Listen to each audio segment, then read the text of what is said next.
Hi friends, welcome to life learner channel. ఈరోజు మనం తెలుసుకోబోయే కథ తెలివైన రాణి. ఆదివారం బడికి సెలవు. రాణి తోటలోని జామ చెట్టు కింద ఆడుకుంటుంది. జామ చెట్టుకు చాలా పండ్లున్నాయి. వాటిని తినాలనుకుంది. అయితే జామ పండ్లు చేతికి అందుతలేవు. పైకి ఎగిరింది, అయినా అవి అందడం లేదు.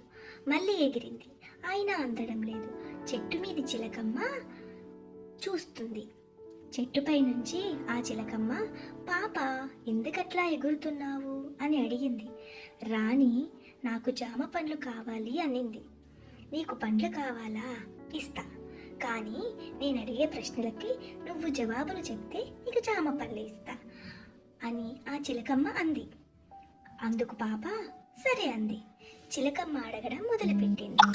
మొదటి ప్రశ్న చిలకమ్మ అడిగిందిలా: చాప చుట్టలేము, పైసలు ఎంచలేము, ఏమిటో చెప్పు అంటే ఆ రాణి కాస్త ఆలోచించి జవాబు చెప్పింది: ఆకాశం, నక్షత్రాలు.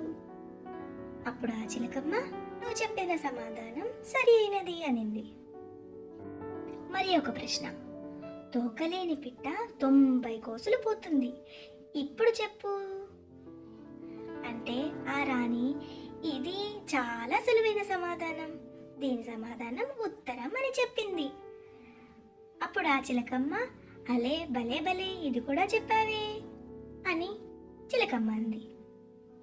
చిలకమ్మ చివరి ప్రశ్న ఇలా అడిగింది: ముక్కు మీదకెక్కు, ముందర చెవుల నొక్కు, జారిందంటే పుటుక్కు, ఏమిటో చెప్పు చూద్దాం అంటే ఆ రాణి నవ్వుతూ, ఇది కూడా నాకు తెలుసు, కళ్ళద్దాలు అని ఆ రాణి నవ్వుతూ చిలకమ్మకు సమాధానం చెప్పింది.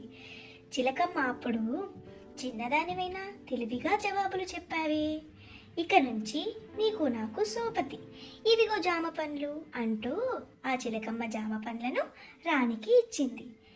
రాణి చాలా సంతోషంగా ఆ పండ్లను తినింది. ఇంతటితో కథ సమాప్తం. Thank you. Please like, share and subscribe the Life Learner channel.